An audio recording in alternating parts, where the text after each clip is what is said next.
Bonjour à tous, nous sommes ravis de vous retrouver pour ce nouvel épisode des Minutes Qualité du médico-social qui sera le dernier de l'année pour cette année 2024 et la thématique du jour sera sur l'amélioration des pratiques et la démarche qualité. Donc cet épisode sera co-animé par moi-même, donc Émilie Doranlot, je suis chargée de mission au niveau de KDIRL Santé sur le secteur du médico-social, plus particulièrement sur le dispositif d'évaluation et sur la gestion des événements indésirables graves associés aux soins. Je co-animerai aujourd'hui avec Guillaume Mabilot. Bonjour à tous, oui, Guillaume Mabilot. Je travaille à KDIRL Santé en tant que biostatisticien et chargé d'évaluation. Vous avez peut-être déjà vu mon nom passer. Je m'occupe entre autres de la plateforme IFORAP dont on parlera par la suite de la présentation. Voilà. Et puis est également avec nous Solène, derrière la caméra, qui va nous aider pour le côté technique et qui vous partagera sur le chat un certain nombre de liens au regard des ressources qu'on va vous proposer. On vous rappelle que la présentation est enregistrée et donc le replay sera disponible dans les prochains jours.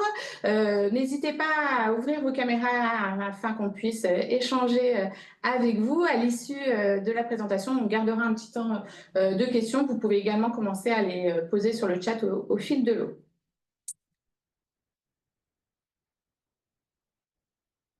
Donc, de quoi allons-nous parler aujourd'hui? On va d'abord introduire cette thématique de l'amélioration des pratiques en termes de contexte, d'enjeux.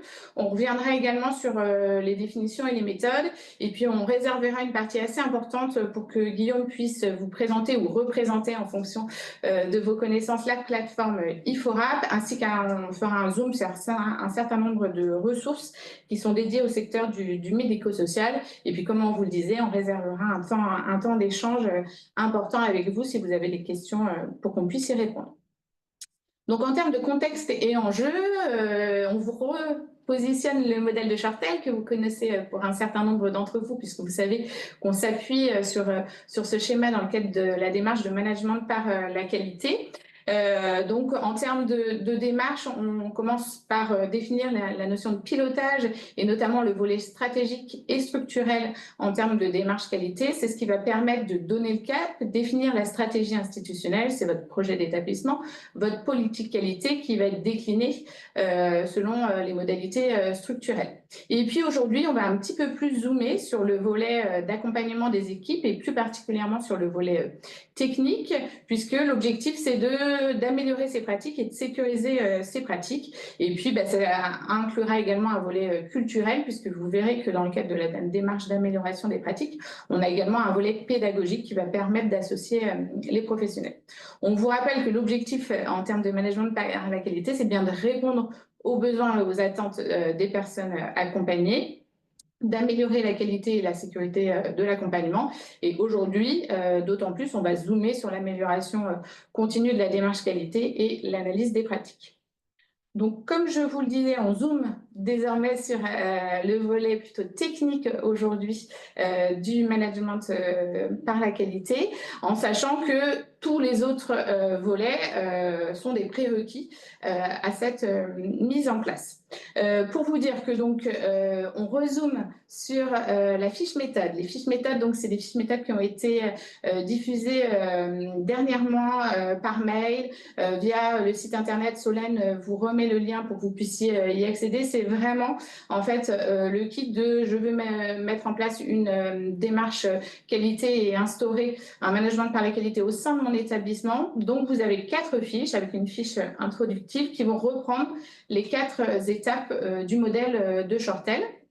Voilà, et vous recevrez prochainement ces fiches en version papier, mais on y reviendra. Donc là, aujourd'hui, dans le cadre de la démarche d'amélioration des pratiques, on est vraiment sur l'outillage que l'on va pouvoir mettre en place en termes de démarche et de management par la qualité.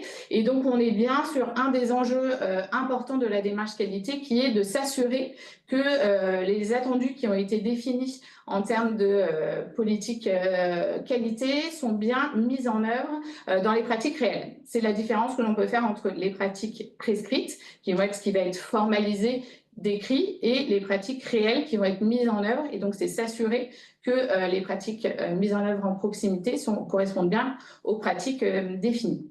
Ça veut dire que quand vous réfléchissez à votre politique qualité, à votre projet d'établissement, vous devez avoir en tête que pour chacune des priorités que vous aurez définies, il faut qu'il y ait une démarche d'évaluation des pratiques qui soit en regard. Alors, cette démarche d'évaluation, elle ne se réalise pas seule, c'est bien en associant les professionnels et les usagers à ces démarches que ça va permettre que ça soit intégré aux pratiques habituelles. On va y revenir sur un certain nombre de méthodes telles que l'audit et les accompagnés traceurs. Pour mettre en place cette démarche, vous le connaissez désormais, on vous invite à vous poser un certain nombre de questions que vous retrouverez également dans le cadre des fiches méthodes, et notamment à savoir si vous avez mis en place des démarches d'évaluation de pratiques professionnelles ou des indicateurs éventuellement que vous suivez, notamment en lien avec vos thématiques prioritaires. Alors, on vous a cité un certain nombre de thématiques, mais vous pouvez également en avoir d'autres. L'idée étant de recenser et de valoriser déjà tout ce que vous avez pu mettre en place autour du projet personnalisé, de la bientraitance, éventuellement du circuit du médicament, de l'hygiène, de la contention ou de la gestion des textures, mais il y en a bien d'autres en fonction de vos secteurs d'activité. Donc voilà, le préalable, et on vous proposera une méthode tout à l'heure, c'est bien de recenser et de valoriser, de capitaliser sur ce que vous avez pu déjà mettre en place.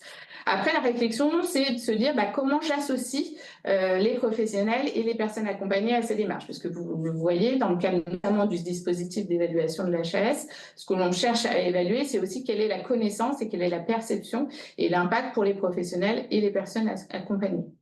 Ensuite, l'objectif, c'est bien d'analyser les résultats qui sont issus de ces démarches d'évaluation, puisque évaluer, c'est bien, on le verra, réajuster au regard des résultats qui ont été obtenus, c'est mieux, et voir comment ça s'intègre, encore une fois, dans une démarche d'amélioration continue, puisque l'objectif est bien celui-ci d'avoir une démarche qui vit au quotidien. Et puis, l'ultime étape, c'est également de communiquer et de partager ces résultats pour pouvoir réajuster en proximité les résultats. On voulait faire un petit zoom sur le lien avec le dispositif d'évaluation, puisque vous le voyez, un certain nombre il y a eu un bilan qui a été réalisé en 2023 par rapport aux premières évaluations menées, et on voit que sur le chapitre 2, on a plutôt zoomé sur le chapitre 2 par rapport aux résultats, puisque c'est bien là que la mesure d'impact en termes d'évaluation des pratiques professionnelles va se traduire, et on voit qu'au final, sur le terrain, la maîtrise et la mise en œuvre réelle des processus par les professionnels autour de différentes thématiques peut encore progresser. Donc, notamment sur tout ce qui est questionnement éthique et co-construction et personnalisation du projet d'accompagnement. On y reviendra tout à l'heure avec Guillaume qui zoomera sur cette thématique. Donc voilà, l'idée, c'était vraiment de se dire que c'est quand même un caractère essentiel de la mise en œuvre de la démarche qualité, et donc que ce volet peut être encore amélioré dans le cadre des premiers retours que l'on a pu avoir du dispositif d'évaluation. On va faire un zoom désormais sur les définitions et les méthodes pour qu'on parle les mêmes terminologies et qu'on puisse vous présenter un certain nombre de méthodes que vous mettez déjà peut-être en œuvre dans vos établissements. On sera preneur d'ailleurs de vos retours d'expérience éventuels. Donc, en quoi ça consiste l'évaluation des pratiques professionnelles? Donc, l'EPP. Alors, c'est vrai que ce terme n'apparaît pas si vous le regardez dans le cadre du référentiel et du manuel d'évaluation. Pour autant, ça sous-tend l'ensemble de la démarche. Donc, l'évaluation des pratiques professionnelles, comme on le disait, c'est bien une analyse de la pratique professionnelle, et cette analyse doit être menée au regard de recommandations qui sont, on va le voir, formalisées par les sociétés savantes, la Haute Autorité de Santé. Donc, des recommandations, et également, ça doit être réalisé au regard d'une méthode qui est élaborée ou validée par la Haute Autorité de Santé. On vous en présentera un certain nombre, et puis on a un certain nombre d'outils également pour aller au-delà. Et l'objectif, c'est bien d'aller jusqu'à la mise en œuvre et le suivi des actions d'amélioration. Donc, ces éléments sont définis dans le cadre d'un décret, vous voyez, qui date de 2005, et donc c'est la définition sur laquelle on va s'appuyer pour l'ensemble du déroulé de notre présentation. Donc, ça veut dire qu'il faut avoir un temps de réflexion où on va se poser en équipe pour pouvoir analyser sa pratique et la confronter avec d'autres pratiques collectivement et toujours dans une logique, comme je disais, d'amélioration des pratiques, sans oublier que le bénéfice doit être pour les personnes accueillies. Ça veut dire que pour que ça soit le plus pédagogique possible, il faut tendre vers l'intégration de cette pratique d'évaluation au quotidien, en restant acceptable, faisable et simple à mettre en œuvre pour essayer d'introduire cette notion de routine, d'amélioration continue dont on parlait tout à l'heure. Ça permet, entre autres, d'harmoniser les différentes pratiques professionnelles. Donc, si on zoome sur le petit schéma qui est à gauche, qu'on pourrait apparenter à celui de la route Deming, dans le cadre de la démarche qualité et de l'amélioration continue, on voit bien qu'on part d'un besoin d'évaluer ces pratiques au regard d'une méthode et de recommandations. Ensuite, l'objectif est bien d'analyser les résultats obtenus, puisque une évaluation sans analyse de résultats, et Guillaume y reviendra, ça n'a pas de sens, et bien jusqu'à la mise en place des actions d'amélioration, ainsi que la mesure d'impact, puisqu'on va se dire, au regard des actions que j'ai pu mettre en œuvre, est-ce que ça a permis à l'établissement de progresser dans la démarche d'évaluation. Et après, à l'issue de ça, on peut se dire qu'on refait une roue et un cycle d'évaluation. Il faut bien avoir mis l'ensemble de ces étapes, c'est vraiment un préalable dans le cadre de la démarche. Si on résume, qu'est-ce que l'EPP? En fait, c'est bien une comparaison entre, on l'a dit, la pratique réelle et la pratique théorique, donc au regard des recommandations, dans un objectif d'amélioration de la qualité des soins et du service rendu à la personne accompagnée. Donc, c'est-à-dire que si on résume à droite par rapport au schéma, on dit ce que l'on va faire. Donc là, on formalise un certain nombre de documents au regard de références scientifiques. On met en œuvre en fait ce que l'on a projeté et ce que l'on a écrit. Et là, ce sont les pratiques professionnelles qui sont réellement mises en œuvre dans vos établissements. Et l'objectif, vous voyez, c'est de mesurer en fait un éventuel delta entre ces deux premières étapes pour pouvoir se dire comment on peut réajuster, faire mieux et définir des actions d'amélioration. En revanche, qu'est-ce que n'est pas l'EPP? Alors, l'évaluation des pratiques professionnelles, ce n'est pas un temps d'analyse des pratiques. Voilà, ce n'est pas non plus une évaluation individuelle et ce n'est pas un contrôle externe. Donc, voilà, on souhaitait insister là-dessus. Ça s'intègre vraiment dans une dynamique d'amélioration continue collective des pratiques. Également un petit pas de côté, puisque du coup, on parle également de méthodes qui sont mobilisées dans le cadre de la HAS et du dispositif d'évaluation. On verra que dans le cadre de l'évaluation des pratiques professionnelles, on n'est pas sur les mêmes approches. Un petit résumé et un tableau synthétique qui va vous permettre de vous y retrouver sur j'ai des objectifs, quelles sont les méthodes que je peux mettre au regard de mes objectifs. Donc, différentes approches avec des méthodes que vous mettez peut-être déjà en œuvre ou que vous aurez l'opportunité de mettre en œuvre à l'issue de la présentation. Donc, le premier objectif que vous pouvez avoir, c'est de réaliser un bilan dans le cadre d'une pratique que vous avez mis en place au regard des recommandations existantes, au regard de l'état de l'art. Donc là, vous voyez qu'on va comparer en fait une pratique théorique et une pratique réelle et on est plutôt de l'ordre de l'audit.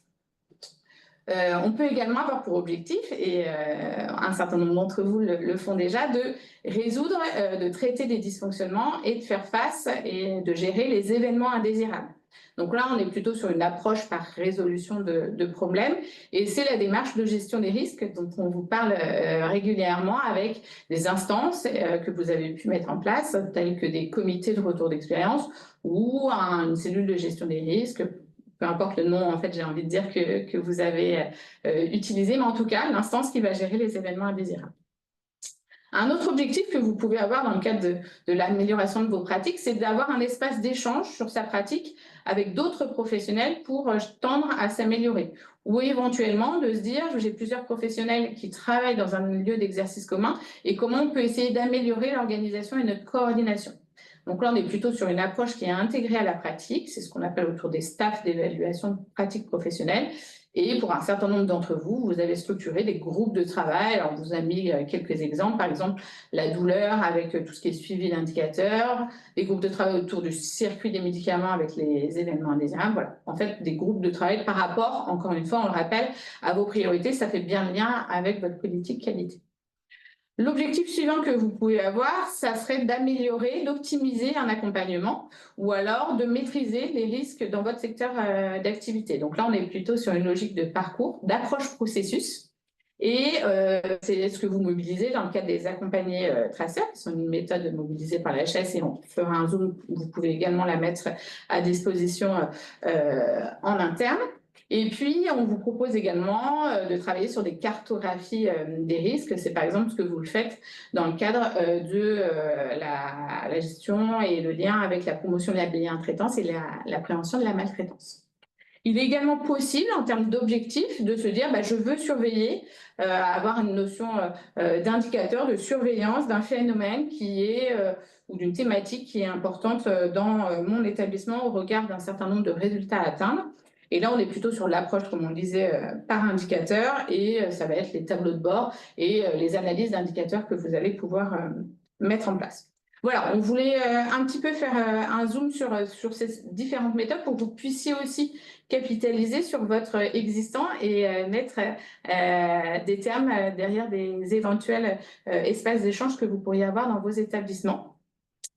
Si vous souhaitez en savoir plus et aller un petit peu plus loin, parce que là, c'est vrai que l'objectif d'aujourd'hui, c'est de zoomer aussi sur les ressources qui sont disponibles, mais vous avez à disposition un certain nombre de fiches repères qui vont vous présenter les différentes méthodes, qui vont avec un flyer également, si vous souhaitez communiquer sur l'ensemble de la terminologie que l'on vient d'évoquer. Et puis, on est également disponible si vous souhaitez que nous revenions plus en détail sur ces thèmes à la fin. Du coup, je vais laisser la parole à Guillaume pour un zoom sur la plateforme IFORAP et puis on zoomera également sur les ressources qui sont dédiées au secteur du médico-social. Oui, donc merci Émilie. Donc effectivement, je vais faire un peu le tour des outils d'évaluation un peu phares qu'on propose à Caliral Santé, et notamment en grande partie sur la plateforme IFORAP que certains d'entre vous doivent déjà connaître. Et on va la présenter un peu plus en détail. Donc pour commencer, je peux vous parler déjà d'un outil d'évaluation que l'on propose à Caliral Santé vraiment spécifique au médico-social, c'est le projet personnalisé. Donc, il existe un kit qui a été développé au sein de Caliral Santé, un kit qui vous propose d'évaluer la mise en place du projet personnalisé. Et donc, il se décline en deux guides méthodologiques. Donc, on a un versant handicap et EHPAD et une autre version spécifique pour le domicile, donc les SAD. Cet outil d'évaluation est assez complet puisqu'en fait il se décline sous deux volets, on va dire. Ils sont accessibles sur IFORAP et que vous pouvez mobiliser à tout moment dans l'année sur demande. Et donc en fait cet outil déjà se concentre sur un diagnostic organisationnel qui permet d'évaluer l'organisation mise en place pour répondre à la démarche du projet personnalisé. Et on a ensuite un deuxième volet qui s'intéresse au dossier individuel, donc un outil d'évaluation sur dossier qui permet d'évaluer la mise en œuvre opérationnelle, donc sur un panel de dossiers tirés au sort au sein de votre établissement, donc selon certains critères d'inclusion. Donc en général, on préconise une trentaine de dossiers et sinon l'exhaustivité si on n'atteint pas les 30 au sein d'un établissement. Donc la saisie en ligne, donc on a tout centralisé sur cet outil d'évaluation pour permettre la saisie en ligne. Ensuite, Émilie vous en parlait, ce qui est important une fois qu'on a collecté les données, c'est d'en faire une analyse. Et donc, on vous met à disposition un rapport automatisé qui est totalement personnalisé en fonction des données que vous avez rentrées. Et donc, ça permet pour vous d'être totalement autonome de A à Z, du recueil jusqu'à l'édition du rapport, pour mobiliser ensuite derrière déjà en faire l'analyse et mobiliser derrière des actions peut-être à mettre en place. Donc, on a également dans ce kit, au-delà de l'évaluation en tant que telle, un certain nombre de documents et de ressources qui peuvent être utiles pour mettre en place cette évaluation. Donc, on a des supports liés à l'évaluation, hein, tels que le protocole, etc., pour rappeler un peu la méthodologie et voilà, que vous puissiez suivre votre évaluation.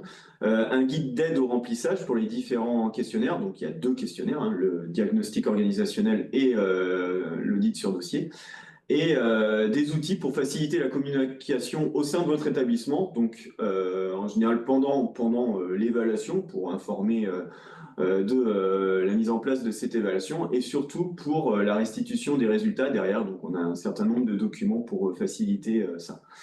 Vous avez également des vidéos qui sont mises à disposition que vous pouvez retrouver via le site internet de Caliral Santé. Donc il y a une page, hein, vraiment dédiée là-dessus sur le site. Normalement, tous les outils qu'on va vous présenter, en réalité, sont déclinés sur le site avec une page dédiée sur laquelle vous pouvez retrouver tous les liens et toutes les ressources qui accompagnent ces outils-là.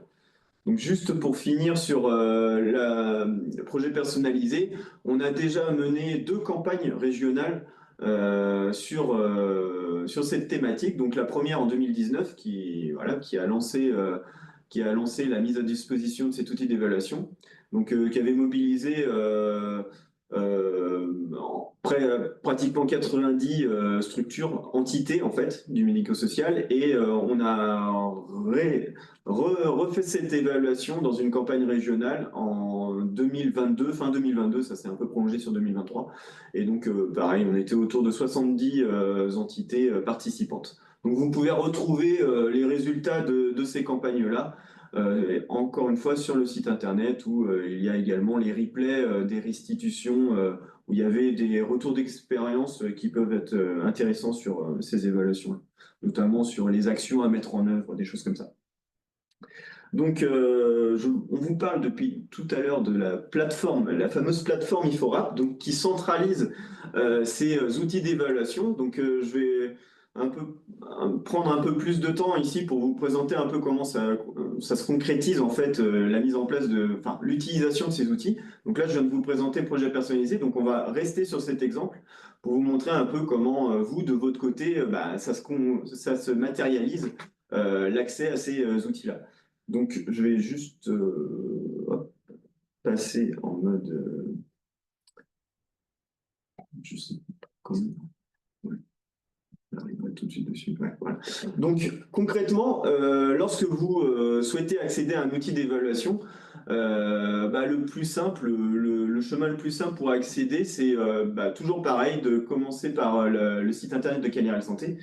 Et vous voyez qu'en fait, en dernier onglet ici du site de Caliral Santé, vous avez IFORAP. Donc, lorsque vous cliquez sur cet onglet, vous allez atterrir sur la page dédiée à la plateforme IFORAP, avec notamment, dans un premier temps, le bouton vers les demandes d'accès aux outils. Donc là, vous allez retrouver, en cliquant ici, la liste de tous les outils d'évaluation que l'on propose actuellement. Et donc, à vous d'en faire la demande, et nous, on reçoit la demande, et on vous ouvre les accès. Si vous n'avez pas encore de compte IFORAP, on vous ouvre le compte, etc. Donc, c'est vraiment, vous êtes vraiment accompagné là-dessus. Donc, c'est ici qu'on demande les accès. Et en parallèle, vous avez le bouton pour accéder directement à la plateforme IFORAP. Donc, si vous ne le retrouvez pas sur Internet, vous avez le bouton pour y accéder directement sur le site Internet ici. Donc, lorsque vous cliquez sur le bouton, vous allez atterrir sur la plateforme IFORAP. Alors, il faut bien distinguer le site Internet de la plateforme IFORAP, puisque c'est des logins différents. Parfois, on pense que c'est la même chose, mais en fait, c'est vraiment 2 plateformes, enfin, c'est 2 sites distincts, dont 2 comptes informatiques distincts. Donc, sur la page de connexion, vous avez votre login, donc ça sera toujours une adresse email et un mot de passe que vous avez créé. Si vous avez un doute sur votre mot de passe ou que vous ne le retrouvez pas, il y a toujours moyen de récupérer un mot de passe en faisant mot de passe oublié, et ça sera directement lié à votre adresse mail qui est enregistrée en compte utilisateur. Donc, lorsque vous vous connectez à la plateforme, vous atterrissez du coup sur cette interface en fait, donc qui sera personnalisée en fonction de vos besoins, puisqu'en fait, c'est l'interface qui liste de prime abord tous les outils pour lesquels vous avez un accès. Donc, en fonction des demandes que vous avez faites ou des campagnes auxquelles vous avez participé. Donc, ici, vous êtes sur une interface utilisateur fictive, hein, et donc je me suis octroyé les droits pour l'outil projet personnalisé que vous retrouvez ici. Donc vous, si vous demandez le projet personnalisé, vous le retrouverez ici. Donc en cliquant sur cet outil, vous atterrissez sur, c'est un peu en forme de poupée russe finalement, cette plateforme, c'est-à-dire que vous avez l'outil et quand vous cliquez sur l'outil, vous accédez aux mesures ouvertes. Donc là, pour l'exemple, j'ai qu'une seule mesure ouverte, comme si on démarrait une mesure sur le projet personnalisé. Et donc, vous avez une seule ligne de mesure ici que l'on identifie par la mesure 2024. On peut lui donner n'importe quel nom, mais ici c'est mesure 2024. Et vous allez avoir toutes les actions possibles pour utiliser cet outil d'évaluation. Donc dans un premier temps, vous allez avoir les documents associés à cet outil que vous allez pouvoir retrouver. Donc ici, pour cet exemple, vous allez retrouver dans les documents une aide technique à l'utilisation de l'outil sur la plateforme. Donc au cas où vous n'êtes pas encore bien familiarisé aux différentes utilisations de la plateforme, on remet des documents d'aide technique ici. Mais vous pouvez aussi avoir les questionnaires sous format PDF que vous pouvez télécharger ou même le guide de remplissage que l'on peut aussi associer en document annexe. C'est vraiment les documents annexes. Ensuite, en action concrète, vous avez du coup la possibilité dans cette colonne saisie, justement d'ajouter des saisies. Donc c'est tout ce qui est lié à la collecte de données liées à l'outil.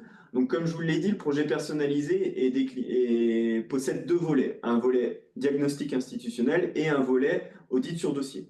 Donc ces deux volets on les retrouve finalement dans cette colonne saisie où on va retrouver tout ce qui est lié au côté institutionnel, enfin au diagnostic institutionnel à remplir qu'une seule fois pour l'ensemble de l'entité choisie, de l'établissement.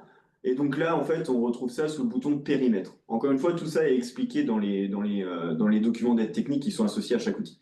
Et donc c'est là qu'on va retrouver en ligne directement le diagnostic organisationnel pour le projet personnalisé. Donc vous avez également une partie protocole liée vraiment à des données type nombre de dossiers visés, ciblés dans l'étude, etc. Donc c'est plus les aspects méthodologiques de l'enquête, mais vous retrouvez le diagnostic organisationnel, et normalement, il faudrait que je bouge ça. Excusez-moi. Et donc, en accédant à ce diagnostic organisationnel, hop, 2 secondes, voilà, vous avez du coup la déclinaison informatique du questionnaire finalement, à remplir qu'une seule fois. Et comme je vous l'ai dit, il y a un deuxième volet, donc sur les dossiers, et là, vous pouvez y accéder également en ajoutant une saisie, et là, vous avez tout le questionnaire pour l'audit sur dossier. Donc, comme je vous l'ai dit, sur projet personnalisé, on vise 30 dossiers.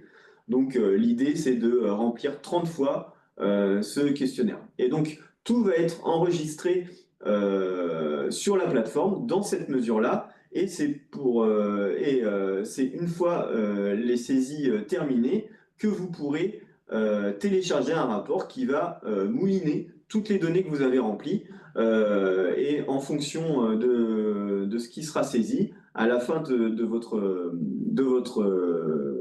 période de recueil, vous pourrez télécharger directement le rapport d'analyse avec les résultats. Donc, dans un premier temps, ici, on vous remet le sommaire, donc les résultats pour le diagnostic organisationnel, et à partir de la page 4, le résultat pour l'audit sur dossier. Et donc, vous avez du coup tous les résultats qui ont été calculés avec des indicateurs, et vous voyez, tout est normalement organisé pour que vous puissiez voir assez facilement là où ça pêche, là où vous avez des points forts ou des axes d'amélioration. Là, ici, on est en page. Donc, pareil, ça se décline en 4 indicateurs sur la mise en place sur la démarche du projet personnalisé au sein de votre établissement. Vous avez 4 indicateurs et ensuite le détail de chacun de ces indicateurs avec la possibilité d'identifier justement là où peut-être il y a des axes d'amélioration. Et ensuite, à la fin, une synthèse de tout ça. Donc voilà, en général, les rapports se matérialisent de cette manière, avec bien sûr une page de garde et du coup les résultats détaillés sous forme d'indicateurs calculés. Voilà pour ce qui est de la plateforme. Donc finalement, tout se passera exactement de la même manière pour tous les autres outils d'évaluation, à quelques exceptions près, qui sont tous centralisés sur la plateforme IFORAP. Et donc à vous d'en faire la demande. Et nous, on vous les ouvre et vous pouvez les utiliser en routine. Juste pour vous préciser, là on fait un focus, là j'ai pris un peu plus de temps sur projet personnalisé, d'autant plus qu'en fait on va organiser une nouvelle campagne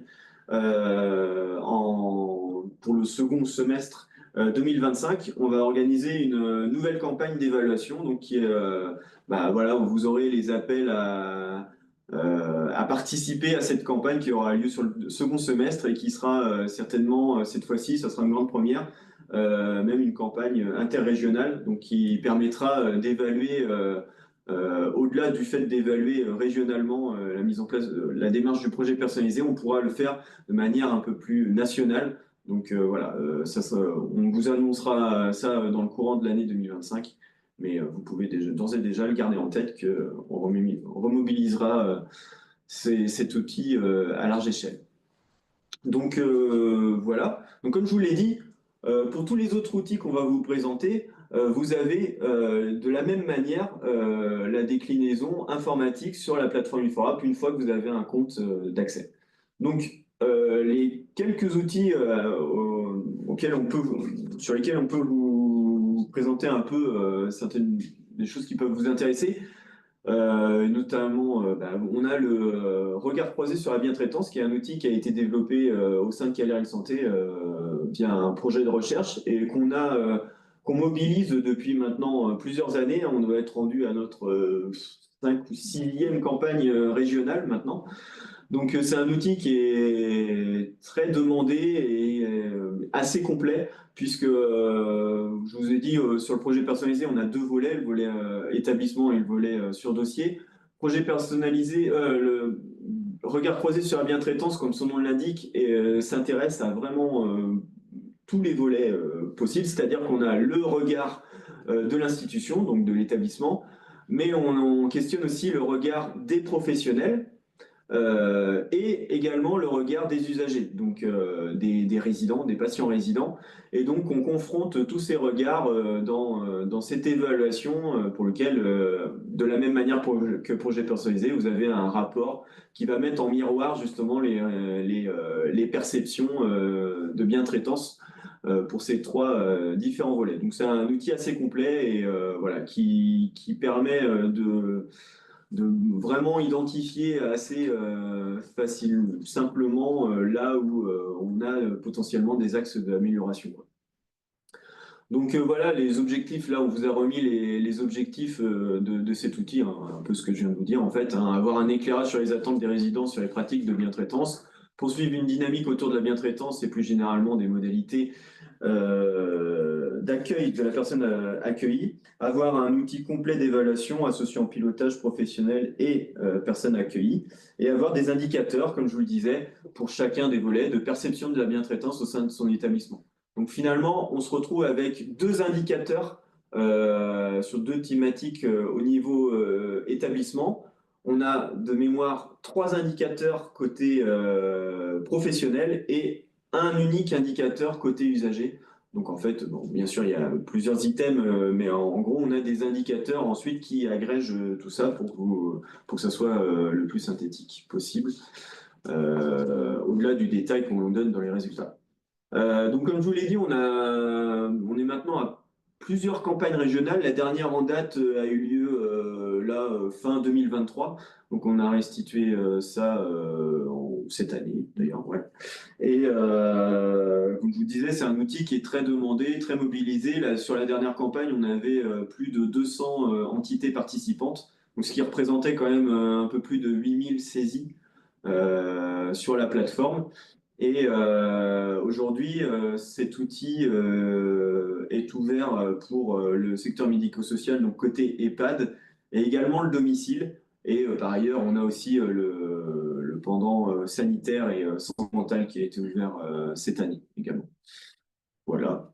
Donc, comme pour le projet personnalisé, on vous met à disposition un kit complet pour pouvoir mettre en place cette évaluation au sein de votre établissement. Donc, soit dans le cadre d'une campagne régionale, donc dans ces cas-là, vous êtes accompagné plus puisque vous faites partie d'un panel régional, ou tout simplement en routine, lorsque vous avez les ressources nécessaires, vous pouvez le mobiliser en routine, hein, de votre côté, en toute autonomie via la plateforme IFORAP et avec du coup les documents qu'on vous met à disposition. Donc vous retrouvez dans ce kit le protocole d'évaluation, bien sûr, hein, qui sera commun à tous les outils. On a toujours ce protocole qui décrit un peu la méthodologie et qui vous permet aussi de mettre en place l'évaluation dans les meilleures conditions. Des outils de communication, donc pour la communication en amont du recueil, puisqu'il faut mobiliser justement les répondants, que ce soit professionnels ou les usagers. Donc il y a toute une campagne, un kit de communication que vous pouvez afficher dans vos établissements qui sont personnalisables.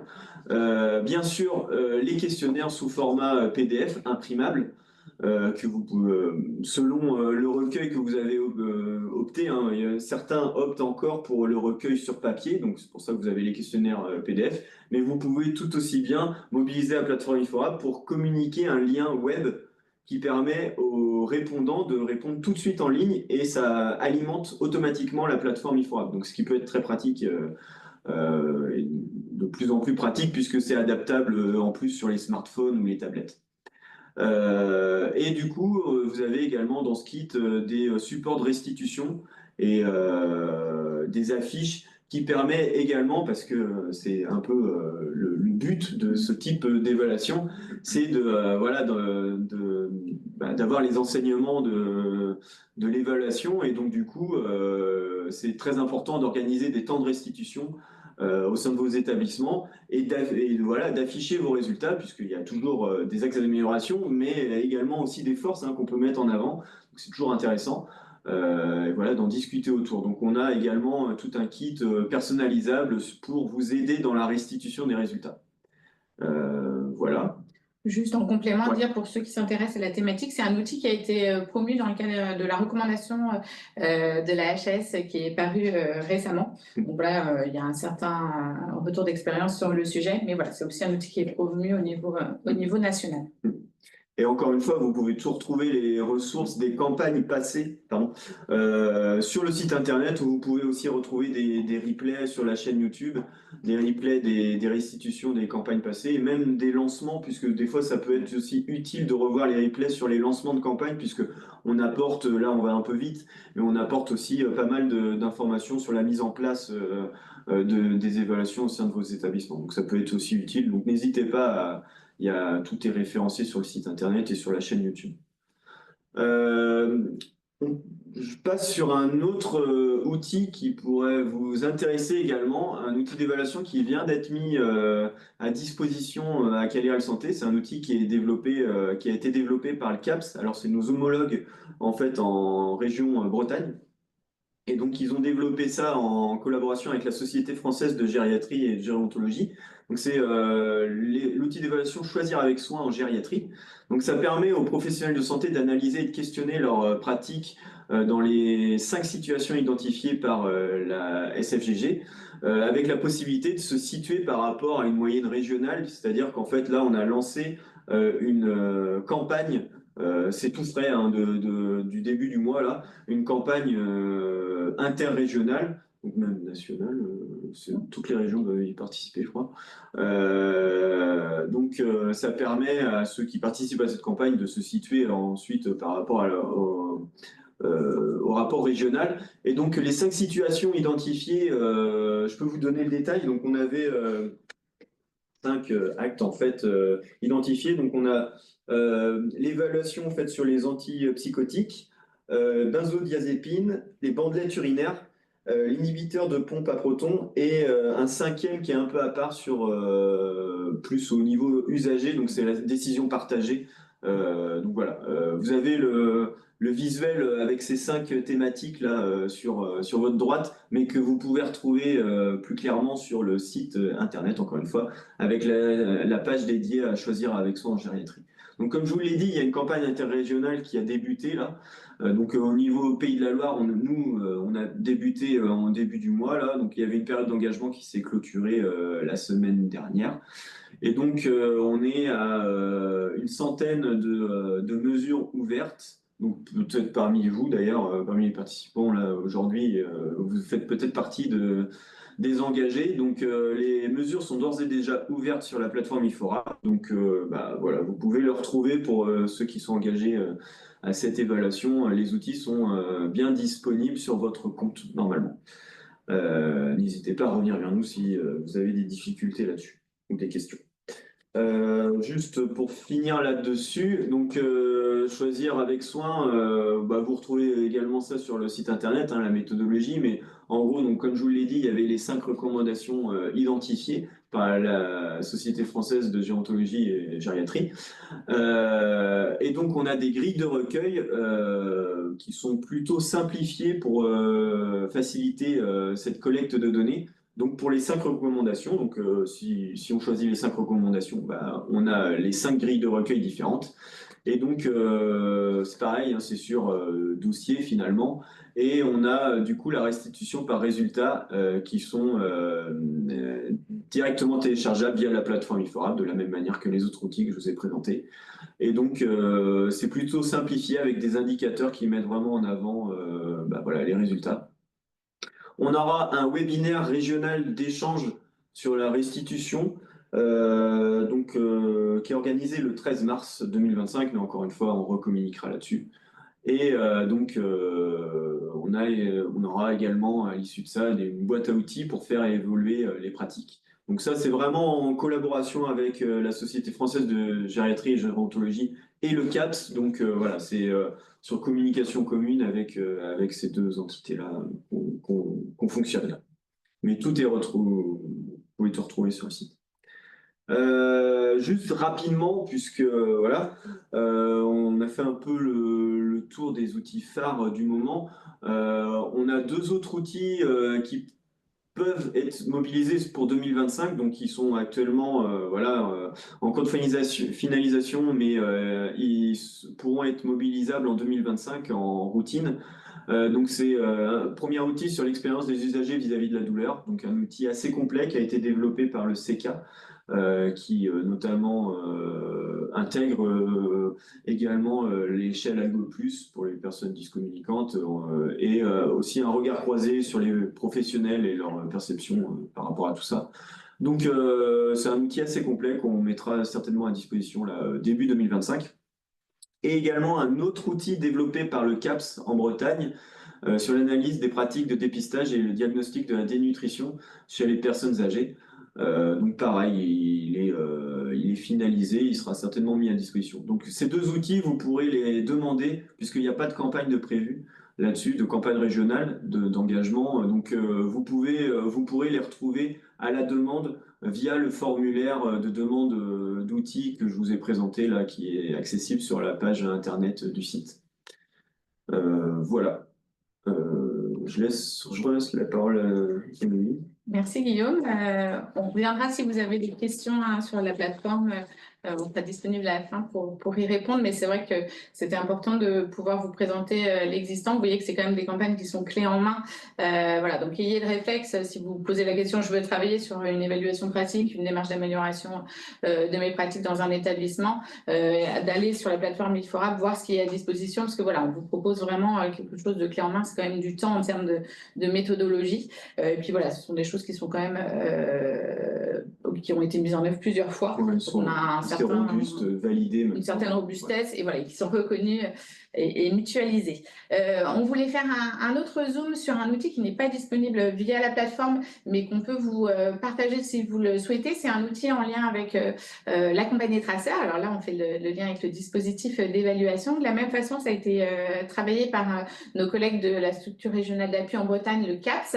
Et donc, l'objectif, c'est de s'approprier cette démarche qui permet d'analyser en fait l'ensemble de l'accompagnement du résident tout au long de son séjour. Donc peut-être que cette méthode, vous la connaissez un petit peu plus dans le cadre du dispositif d'évaluation. Et donc l'objectif, c'est bien de croiser en fait plusieurs regards.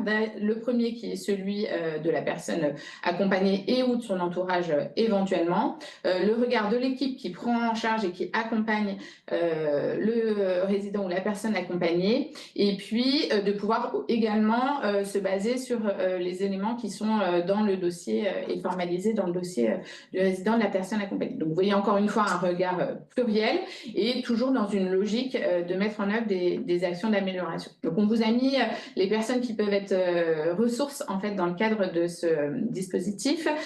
Tout d'abord, le résident et l'entourage qui sont quand même au cœur, et on le rappelle, c'est quand même l'objectif central, c'est bien d'améliorer la qualité de l'accompagnement des usagers. Donc ça nécessite également d'avoir identifié, mais comme dans toute gestion de projet, un référent qui va pouvoir s'appuyer sur l'ensemble de la méthodologie qui est proposée dans le cadre du kit. Et puis après, ce sont des binômes évaluateurs qui vont pouvoir, à partir des grilles qui sont proposées, mener les évaluations. Et puis l'ensemble des personnes et des professionnels du parcours vont être rencontrés dans ce cadre. De la même façon que pour l'ensemble des démarches précédentes que Guillaume vous a présentées, on vous propose un kit complet. Donc vous voyez un certain nombre de visuels ci-dessous, avec un guide méthodologique qui réexplique l'ensemble de la démarche, les enjeux, enfin voilà, qui sera vraiment l'outil de la personne en charge du projet. De la même façon, des supports de communication à destination des usagers, des professionnels, que ça soit sous forme de flyers, d'affiches que vous pouvez personnaliser et vous approprier. Les supports papier du coup d'entretien pour que ça soit au niveau du résident ou des équipes, et puis de la même façon un rapport qui va vous permettre de synthétiser les résultats. Donc encore une fois un outil clé en main. Cet outil n'est pas disponible via IFORAP. En revanche, si vous êtes intéressé, on vous le transmettra par mail. N'hésitez pas à nous en faire la demande. On a fait un petit peu le tour de ce qui peut exister. On souhaitait terminer sur un focus pour se dire, concrètement, moi, je ne sais pas où j'en suis de toutes ces démarches et j'aurais besoin de faire un point sur qu'est-ce qui existe dans mon établissement, qu'est-ce que je peux valoriser, sur quoi je peux capitaliser. Et donc, on vous propose une enquête de la même façon qui est clé en main, qui est disponible sur IFORAP et qui va pouvoir vous proposer deux prismes. Le premier, c'est de faire un auto-diagnostic de comment vous êtes organisé au travers de ces démarches et puis également de faire une enquête d'opinion auprès de vos professionnels pour voir comment ils se sont saisis de cette démarche et de cette thématique, de la même façon avec un kit et un protocole d'évaluation qui est mis à disposition. Donc, les enjeux principaux, c'est bien d'établir un état de lieu de votre organisation, donc ça permettra d'avoir un premier diagnostic, et puis également de pouvoir identifier s'il y a des besoins d'accompagnement en matière d'évaluation des pratiques et éventuellement nous solliciter en cas de besoin. Il faut se rappeler quand même que au-delà de la dynamique d'amélioration continue et d'évaluation, toutes ces démarches, c'est l'opportunité en fait de sensibiliser et ça a une vraie vertu pédagogique en fait. À partir du moment où vous interpellez quelqu'un sur la bientraitance, sur le projet personnalisé, c'est aussi une prise de conscience sur comment je fonctionne sur cette thématique dans mes pratiques. Donc, ce sont aussi des vrais leviers en termes de sensibilisation et d'accompagnement des professionnels. Donc, voilà, aussi une opportunité de mobiliser ces outils. Solène vous partage bien sûr tout l'ensemble des liens par rapport à l'ensemble des ressources que l'on a pu vous présenter. Et puis, on arrive du coup à l'échéance et à l'échange avec les participants. Je ne sais pas si on a été exhaustif, s'il y a déjà des questions qui sont arrivées au fil de l'eau. On vous propose pour cette étape de départager éventuellement pour que vous puissiez allumer vos caméras et poser les questions qui vous viennent à l'esprit. Hop. Donc, on va arrêter le partage pour pouvoir partager. Donc, si certains ont des questions, que ce soit pour Guillaume, plutôt sur le volet de la plateforme, c'est l'opportunité éventuellement de revenir. Si certains ont déjà participé et souhaitent témoigner de l'intérêt des démarches, vous pouvez également le faire. Donc, normalement, vous avez la possibilité de réactiver vos caméras et vos micros, ou si vous ne le souhaitez pas, vous pouvez également poser la question sur le chat. Je ne sais pas, Solène, s'il y a déjà une question qui arriver au Non, fil il n'y de... a pas de questions. Non, pas de questions arrivent. Ah, si, il y en a une qui vient d'arriver. Alors, Nadia, Ouais, oui. Est-ce qu'il y a un espace pour partager les évaluations des pratiques professionnelles réalisées par d'autres structures? On a la possibilité éventuellement de les recenser.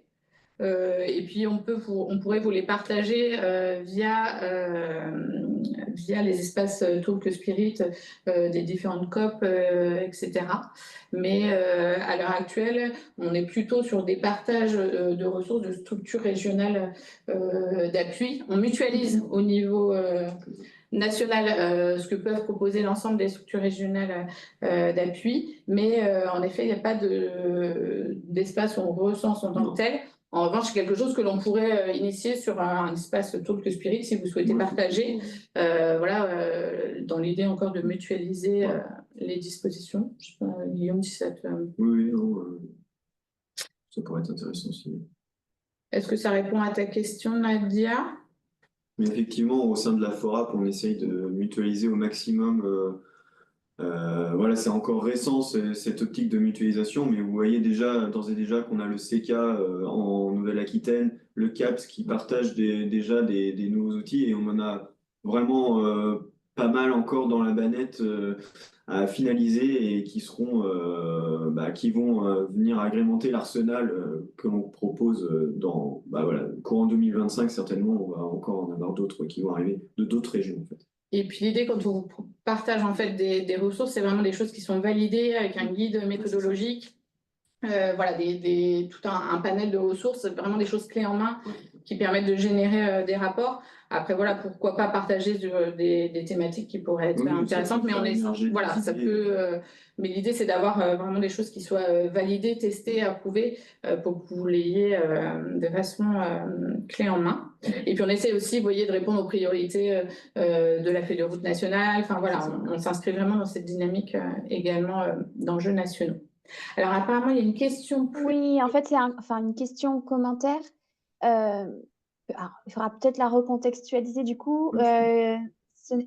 Qui dit ce n'est pas plutôt mesurer ce qu'on fait et non ce qu'on a dit. Oui, alors c'est je pense, ouais, par rapport au schéma, voilà, en effet. c'est ça.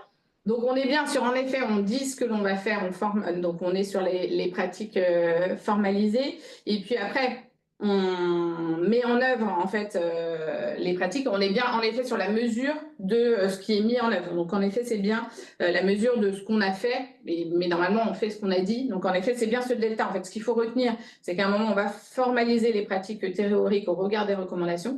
Et l'objectif de l'évaluation de pratiques professionnelles, c'est bien à un moment d'avoir un regard à un instant T sur la pratique qui est réellement mise en œuvre par rapport aux recommandations qui ont été formalisées. C'est ce delta en fait qu'on cherche à chercher à évaluer.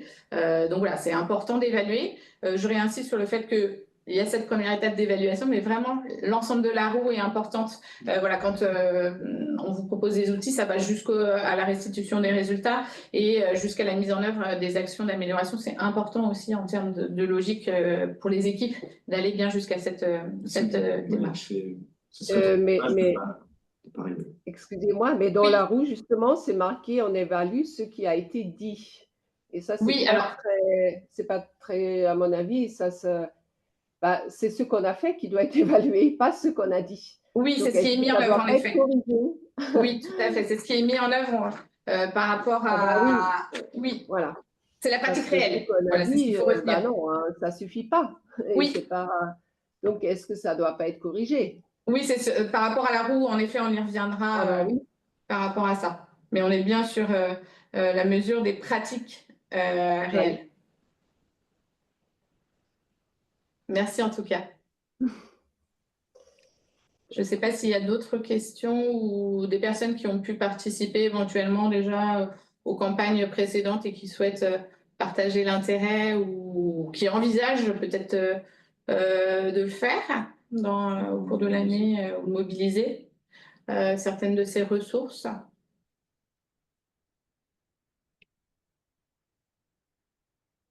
C'est vrai que ça devient intéressant quand on commence à le décliner plusieurs fois, puisque ça permet aussi de suivre les actions et l'impact de ces actions lorsqu'on remobilise, par exemple, une seconde fois, 2 ou 3 ans après, regard croisé sur la bientraitance et qu'on peut suivre ces indicateurs. C'est là aussi où ça a tout son intérêt, c'est de suivre l'impact de ce qu'on a mis en place à l'issue de la première évaluation, quoi. Donc, en tout cas, il y a le réflexe en cas de questionnement parce qu'on sait que c'est quand même de l'énergie, le fait de construire une démarche d'amélioration des pratiques professionnelles. Donc, n'hésitez pas à aller voir sur IFORA pour sur nos sites s'il n'y a pas déjà quelque chose d'existant. Ça vous gagnera du temps en termes de méthodologie et d'accès aux informations. En tout cas, tous les liens ont été partagés. Je ne sais pas s'il y a des questions du coup qui arrivent ou sinon c'est qu'on a été assez clair. De toute façon, vous pouvez, si vous avez des questions, éventuellement nous les poser par mail à l'issue sur des problématiques d'accès, etc. On reste disponible. Et puis du coup, on va conclure avec juste quelques diapositives. Hop. Je repartage mon écran pour vous annoncer la suite et les prochains épisodes, puisque ça ne s'arrête pas en 2024, les minutes qualité du médico-social, mais ça va bien être poursuivi, on peut vous l'annoncer, en 2025 dans le cadre du calendrier des actions Calirel. Et donc, on vous retrouvera le 10 janvier prochain pour un MQMS spécifique sur les fiches méthodes. Alors, c'est vrai qu'on en parle pas mal, mais ça va être l'un des fils rouges de notre année 2025. Donc, les fiches méthodes managées par la qualité. Solène vous a mis le lien et puis vous les avez reçus par mail. Donc, on se retrouve pour un décryptage le vendredi 10 janvier et un zoom sur cette thématique. Et puis, on en profite pour vous annoncer que, en parallèle de la version dématérialisée, comme je le disais et comme je vous le présente, un classeur va arriver par courrier au cours du mois de janvier. L'idée, voilà, c'est que vous puissiez avoir ces fiches de façon concrète et que vous puissiez alimenter avec vos documents ce classeur. Donc, on revient vers vous au cours du mois de janvier par rapport à ces éléments. Et puis, il nous reste à conclure. Vous remercier pour votre participation. Merci beaucoup. Ouais. Vous souhaitez de bonnes fêtes de fin d'année. Vous retrouverez avec plaisir l'année prochaine. Et puis, vous retrouverez très rapidement le replay de cet épisode en ligne. Merci Guillaume, merci Solène. Merci, ouais. À bientôt. Bonne fête de fin d'année. Au revoir. Au revoir.